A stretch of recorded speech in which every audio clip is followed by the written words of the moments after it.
Philosophical foundation में प्रोग्रेसिविस्ट approach को हमने देखा और अब आइए देखते हैं कि कैरेक्टरिस्टिक्स उस करिकुलम के क्या होंगे जिसको कोई प्रोग्रेसिविज्म में बिलीव करने वाला बनाएगा। हमने देखा कि प्रोग्रेसिविज्म बेसिकली इनकलकेट करना चाहता है abilities and capabilities of students to interact and learn from that interaction. जब हम कंटेंट मैटर या सब्जेक्ट की बात करेंगे, यानी हमें किस किस्म का इल्म बच्चों को देना है, तो उसमें नेचुरल और सोशल साइंसेस दोनों ही शामिल हैं। यानी आप बच्चों को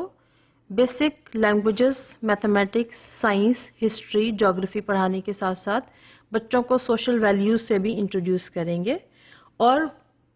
टीचर्स का क्या काम है? इस करिकुलम के मुताबिक टीचर्स की ये लायबिलिटी है कि वो बच्चों को साइंटिफिक नॉलेज देंगे, टेक्नोलॉजी का नॉलेज देंगे और साथ साथ सोशल डेवलपमेंट के बारे में भी पढ़ाएंगे। जब तक बच्चों के पर्सनल एक्सपीरियंसेस और पर्सनल नॉलेज को एक्सटेंड नहीं किया जाएगा, they won't be able to learn the issues and problems in their own society. लिहाजा इस करिकुलम की रिक्वायरमेंट होती है कि आप टीचर्स की एक्टिविटीज में या बच्चों को जो स्किल सिखाने हैं उसमें हम उनकी अपनी कम्युनिटी में होते हुए और पैदा होते हुए प्रॉब्लम्स को जरूर एड्रेस करते हैं। Now, why to address the issues in a community? This is very important because unless students would realize the issues and problems where they live and they can question why things are happening in certain way and why they are so and how do people respond to these problems. Unless problem की identification होगी और बच्चे में ये ability होगी कि वो question कर सके, वो उसके हल की तरफ बिल्कुल नहीं जाएगा। लिहाजा किसी भी बच्चे में ये एबिलिटी पैदा करने के लिए कि वो अपने मसाइल की जानकारी करे और उसके बाद उन मसाइल को हल करने की कोशिश करे, तो किसी भी किस्म का मसला हो, मसलन अगर एनवायरनमेंट का मसला है तो बच्चे को सबसे पहले ये जानना चाहिए कि एनवायरनमेंट का मसला क्या है, क्या ये पोल्यूशन है या ये सॉलिड वेस्ट का मसला है जो अमूमन हमारी कम्युनिटीज में पाया जाता है। नाउ सिंस बच्चे एक दूसरे के साथ इंटरैक्ट करके ही सीखते हैं और जो मसाइल उनकी ज़िंदगी से ज़्यादा करीब होते हैं उस पर वो ज़्यादा तवज्जो करते हैं। लिहाजा प्रोग्रेसिव करिकुलम बच्चों के एक्सपीरियंसेस, उनके इंटरेस्ट और उनकी एबिलिटीज़ को एड्रेस करता है। इसके साथ साथ इंटीग्रेशन और इंटरडिसिप्लिनरी अप्रोच रिक्वायर करता है कि आप बच्चों को पढ़ाते हुए इंटरडिसिप्लिनरी अप्रोच अपनाएं। नाउ इंटीग्रेशन या इंटरडिसिप्लिनरी अप्रोच है क्या कि हम सिर्फ एक सब्जेक्ट के ऊपर बहुत ज़्यादा स्ट्रेस ना करें या एक सब्जेक्ट पढ़ाते हुए हम सोलली वो सब्जेक्ट ना पढ़ाएं। मसलन अगर आप एनवायरनमेंट ही के बारे में पढ़ाना चाह रहे हैं और एनवायरनमेंट में हम सॉलिड वेस्ट यानी कूड़ा करकट और उससे किस तरह से निजात हासिल की जाए, तो आप अपने इलाके में पैदा होने वाले कूड़े और उसकी नौइयत के बारे में एक पैराग्राफ लिखवा सकते हैं। जब आप इस एक्टिविटी में बच्चों को शामिल कर रहे हैं तो उसका मकसद क्या है कि बच्चे अपने माहौल में पाए जाने वाले एक मसले को आइडेंटिफाई करते हैं और जब वो इस कूड़े को कैटेगराइज करते हैं, यानी अगर वो इसको क्लासिफाई करें कि इसमें कौन सा वेस्ट है जो डिके हो जाएगा, जिसमें हम सब्जियों या फलों के छिलकों की बात करते हैं, और कौन सा वो मटेरियल है जो डिके नहीं होता, और आप और हम सब जानते हैं कि वो मटेरियल कौन सा है जो बहुत ज़्यादा हम प्लास्टिक के थैले इस्तेमाल करते हैं।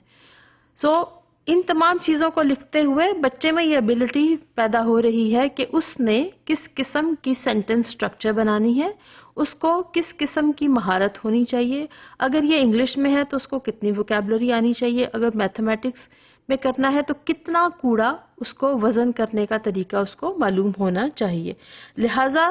प्रोग्रेसिविस्ट करिकुलम में तवज्जो की जाती है कि आपने सिर्फ एक सब्जेक्ट एरिया नहीं पढ़ाना, बल्कि एक सब्जेक्ट एरिया के साथ आप बहुत सारे सब्जेक्ट एरियाज को पढ़ा सकते हैं। बिसाइड्स اس مسئلے کو حل کرتے ہوئے بچے یہ سیکھتے ہیں کہ سب مل جل کے اس مسئلے کو کیسے حل کر سکتے ہیں، جہاں پر ہم ایک دوسرے سے بات کرتے ہیں، یعنی ایک جمہوری طریقہ کار اپناتے ہیں. ایک مسئلہ ہے تو پوری کمیونٹی نے اس مسئلے کو ایڈریس کرنا ہے، جس میں بچے، بوڑھے، جوان سب شامل ہوں گے اور سب کی مرضی سے. اگر ہم چاہتے ہیں ایک کوڑے دان رکھا جائے جس میں ہم ڈیکیبل یا وہ ویسٹ جو بالکل گل سڑ جاتا ہے اس کو رکھنا ہے، یا کون سا ویسٹ رکھنا ہے جس میں ہم نان ڈیکیبل یا جو ریسائیکل ہو سکتا ہے اس ویسٹ کو رکھیں گے. جب تک بچوں میں یہ ایبلٹیز پیدا نہیں کی جائیں گی کہ وہ مل جل کے کام کریں، اس وقت تک وہ نہ تو آپس میں ریس کے کسی ڈفرینس کو ایڈریس کر سکتے ہیں، نہ ہی وہ ایک دوسرے کی کلچرل بیک گراؤنڈ کے ایشوز کھڑے کر سکتے ہیں، اور نہ ہی وہ جینڈر کے بارے میں سینسٹیو ہو سکتے ہیں. لہٰذا کسی بھی کمیونٹی کے بیسک مسئلے کو حل کرتے ہوئے یا بچوں میں یہ ایبلٹی اجاگر کرتے ہوئے کہ اس مسئلے کو کیسے حل کیا جائے اور اس کو کریکولم میں شامل کرنے کے لیے یہ ضروری ہے کہ ہم اس مسئلے میں کس قسم کا کانٹینٹ پڑھا سکتے ہیں، کس قسم کی ویلیوز ہم بچوں میں سکھا سکتے ہیں، اور کس قسم کے سکلز، اور اس کے ساتھ ساتھ کس قسم کا رویہ پیدا کر سکتے ہیں، اور بچے اپنی لرننگ کو کتنا ویلیو کر سکتے ہیں، جس میں ہر شہری شامل ہے، جہاں پر ہم کسی قسم کے ریس یا جینڈر، لڑکا یا لڑکی، اس کی کنٹریبیوشن کی بات نہیں کر سکتے، اور کس نے کتنی کامیابی حاصل کی اس کو ہم توجہ سے نہیں دیکھ سکتے. لہٰذا پروگریسوس کریکولم میں ان تمام ایشوز کو ایڈریس کیا جاتا ہے، اور اس کے ساتھ ساتھ یہ ایبلٹی بچوں میں پیدا کرنے کے لیے کوشش کی جاتی ہے کہ وہ کانٹینٹ بھی سیکھیں، کانٹینٹ نالج کے ساتھ ساتھ سکلز بھی سیکھیں، بیسک ویلیوز آف ڈیموکریسی بھی سیکھیں، ٹالرنس بھی سیکھیں، اور مل جل کر پڑھنے کو اور پڑھنے پڑھانے کے عمل کو فن بنا سکیں.